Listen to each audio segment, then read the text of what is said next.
भारत के aviation sector से अब असली हलचल शुरू हो गई है।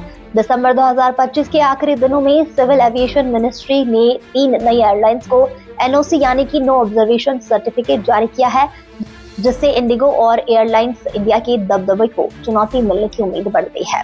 तीनों नई एयरलाइंस ने आसमान में उड़ान भरने की पूरी तैयारी कर ली है। यह एयरलाइन सिर्फ नए रूट्स बनाएगी, बल्कि अलग अलग बिजनेस मॉडल के जरिए बाजार में अपनी जगह बनाने की कोशिश करेगी। इसमें से यूपी बेस्ड शंख एयरलाइन सबसे ज्यादा चर्चा में है। आइए आपको बताते हैं कि कैसे ऑटो चलाने वाले श्रवण कुमार ने खुले आसमान में हवाई जहाज उड़ाने की ठान ली और अपने सपनों को पूरा करके दम लिया। कानपुर की तंग गलियों से निकलकर देश के आसमान तक पहुंचने की यह दास्तान किसी फिल्म से कम नहीं है। कभी टेम्पो चलाने और कभी आम जिंदगी जीने वाले श्रवण कुमार विश्वकर्मा अब अपनी खुद की एयरलाइन शुरू करने जा रहे हैं।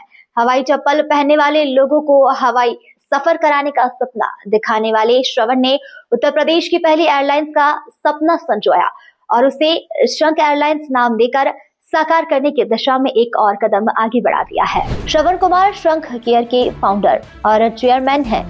मीडिया रिपोर्ट्स के मुताबिक मध्यम वर्ग परिवार में जन्मे श्रवण पढ़ाई में एवरेज थे। दोस्ती यारी और हालत ऐसे रहे कि जल्द ही पढ़ाई छूट गई। इसके बाद उन्होंने बिजनेस की दुनिया में कदम रखा और धीरे धीरे खुद का एयरलाइंस खड़ा किया।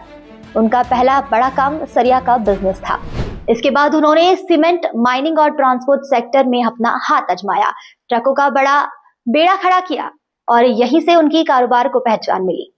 करीब 4 साल पहले श्रवण के मन में एविएशन सेंटर में कुछ नया करने का विचार आया। उन्हें लगा कि हवाई यात्रा अब लग्जरी नहीं जरूरत बन चुकी है, लेकिन मध्यम वर्ग के लिए भरोसेमंद और किफायती विकल्प कम है। इसी सोच से शंख एयरलाइंस की नींव पड़ी। एयरलाइंस के नाम को लेकर श्रवण कहते हैं कि शंख उनके लिए आस्था और पहचान का प्रतीक है। हर घर में शंख होता है, लेकिन उसे अलग अंदाज में बजाना सबकी बस की बात नहीं है। यही सोच उनकी ब्रांड फिलॉसफी भी है। हालांकि शंख एयरलाइंस भविष्य में कितनी लंबी उड़ान भर पाएगी, यह देखना वाकई दिलचस्प होगा। Bureau report P24 news.